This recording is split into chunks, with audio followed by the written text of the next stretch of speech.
Okay, after I pour this in, that's what it looks like right there. I drained some of them out, as you can see on the ground right there. You don't need to see much because I want to speed this process up because it's going to be a long video because I have to update it.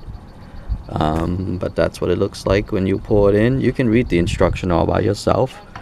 I'm going to leave this cap out a little bit, and what I'm going to do is I'm going to fill it, and then I'm going to run the car, and once I start seeing circulation, then I'll shut this down. But other than that, to the next video. Okay, so it got a little hot. It's starting to come out, so I capped it, and I'm gonna show you the exhaust thing. You see that puddle right there? Right there. That's the puddle. And you see the exhaust. You can't really see it because it's really clear right now. Maybe I'll stand further out.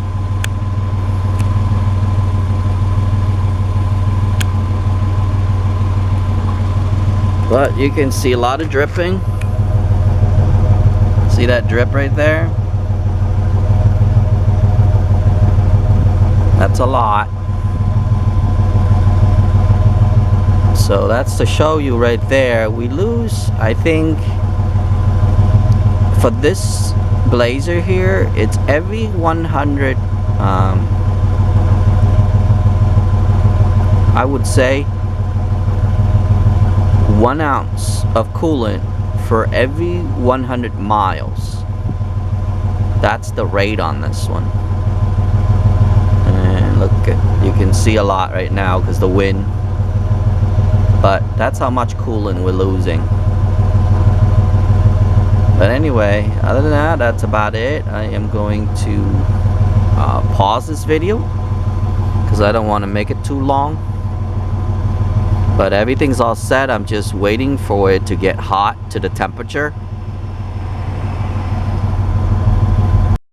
Okay, we just came back from a ride, and you see the temperature right there.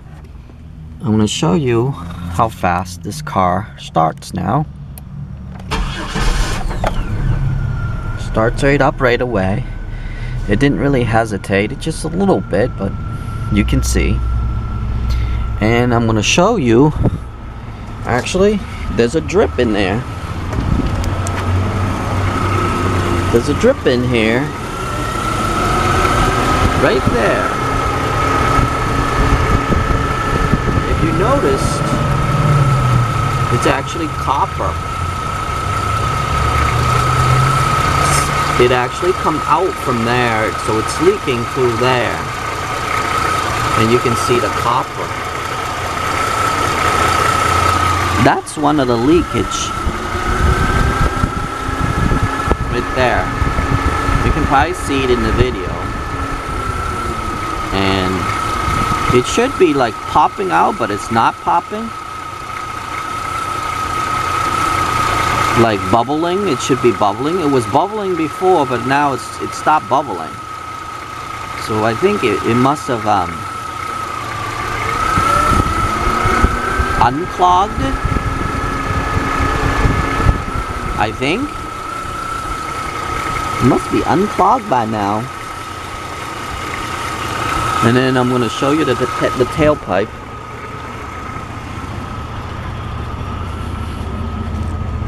You see that?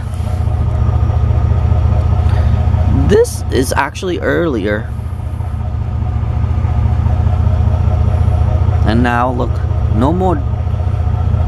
Well, there's one little drip right there. But it was dripping like crazy. And it was a lot of white smoke. So right now there's a little bit of moisture. But if you run this like 10 minutes later, the moisture is gone. Okay, this is after bars leak. This is next day. As you can see, the ground is dry. No moisture whatsoever. I have not seen this in a long time. You probably find this in my other video that I have moisture in them, like a lot of moisture. But as you can see right now, the car is running in a high speed, not running itself, but I put a little wedge inside the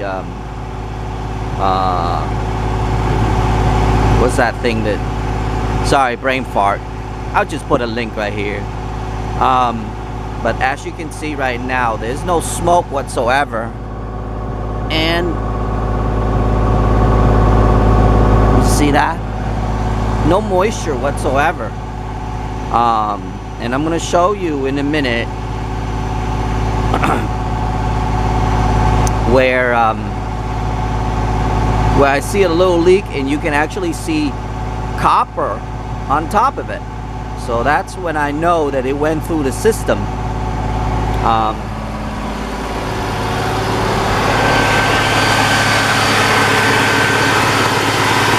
If you notice right there,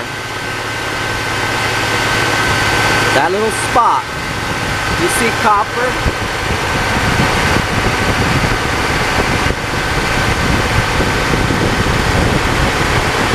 There's a little copper there. I put it on a little high speed right now, and I'm going to see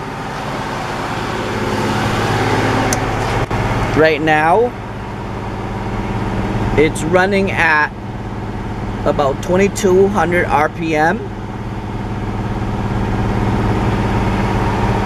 and the operating temperature,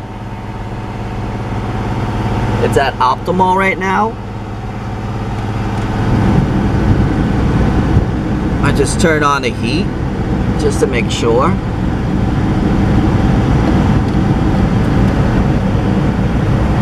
And the heat's working as well, although it's not associated to it. I just didn't want the, it's not associated to it, but I didn't want the heater core to get clogged or anything.